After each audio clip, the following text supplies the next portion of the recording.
Se as obras são uma condição da justificação e se nós somos justificados pelas obras como uma condição. 1.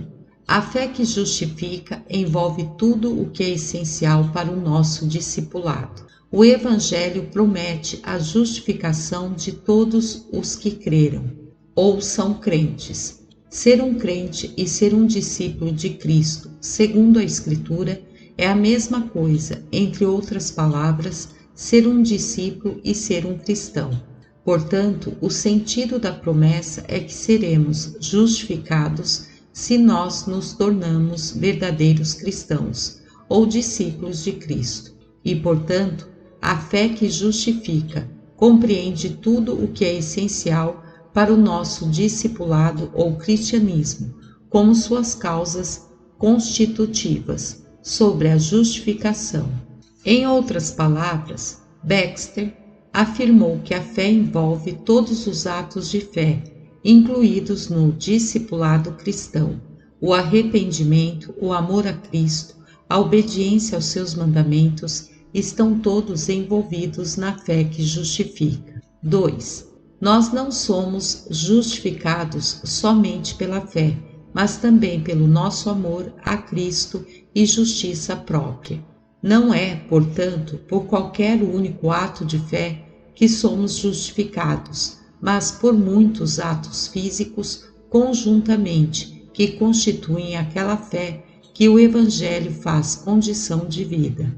Aqueles, portanto, que chamam qualquer único ato ou dois pelo nome de fé, que justifique todo o restante com o nome de obras, e dizem que este é apenas o ato de repousar em Cristo como sacerdote, ou em Cristo como tendo morrido por nós, ou apenas o ato de compreender ou aceitar a sua justiça imputada, pelo qual somos justificados, e que o nosso parecer favorável ou a aceitação dele como nosso Mestre e Senhor, o nosso desejo dele, nosso amor a ele, nossa renúncia a outros salvadores e que a nossa própria justiça são as obras que Paulo exclui da nossa justificação e que é judaizante esperar ser justificado por estes, embora sejam apenas condições de justificação. Essas pessoas compreendem mal Paulo e subvertem a doutrina da fé e justificação, e sua doutrina tende a corromper a própria natureza do cristianismo em si. Concordo com Baxter que a fé que justifica repousa em Cristo em todos os seus três ofícios, profeta, sacerdote e rei.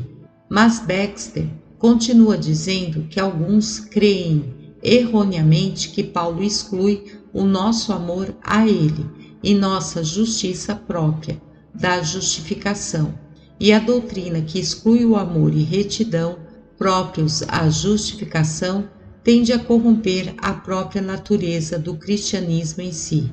Em outra passagem, Baxter deixou claro que acreditava que Paulo só negou a justificação pelas obras da lei, mas não pelas obras evangélicas. Baxter escreveu: obras, no sentido de Paulo, são aquelas que consideram a recompensa, não sendo por graça, mas segundo a dívida.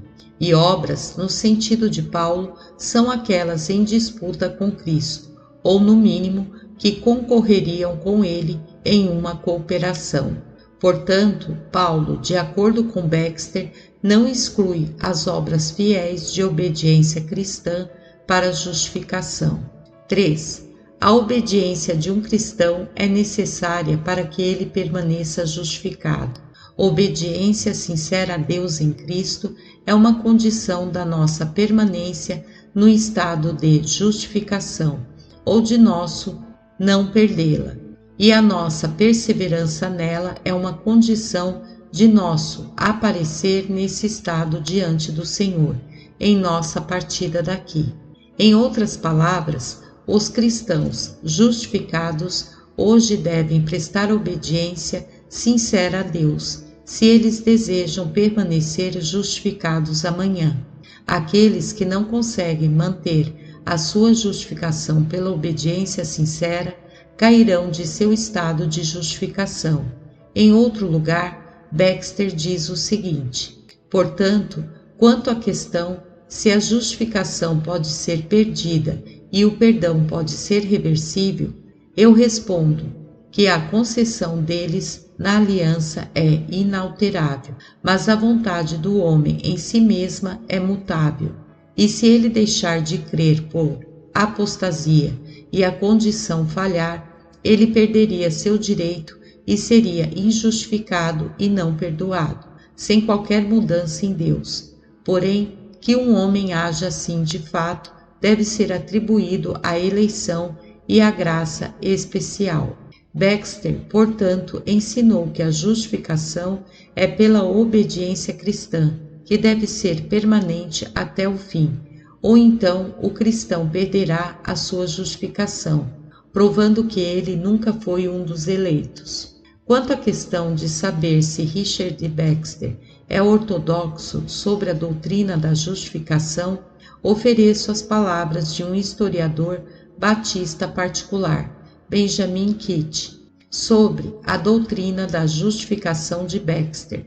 Kitt escreveu: devemos nos guardar de todos os erros, mas sobretudo daqueles erros sobre aquilo que é essencial. Receio que muitos bons cristãos não são sensíveis ao triste perigo em que estão. Eu não posso entender, mas a doutrina que alguns homens se esforçam para promover é apenas um pouco melhor do que o papado em vestes novas. Não, um dos piores ramos dele também será que alguns dos que fingem ser os verdadeiros pregadores do Evangelho discursam sobre misturar as suas próprias obras ou sua obediência sincera com a justiça de Cristo. Ou melhor, colocam a sua obediência no lugar e posição de obediência de Cristo como aquilo em que eles confiam e desejam ser encontrados. Permitam-se exortar a todos a permanecerem firmes na fé preciosa que têm recebido, particularmente sobre esta grande doutrina da justificação. Dediquem-se à oração e ao estudo necessário e cuidadoso da Palavra de Deus.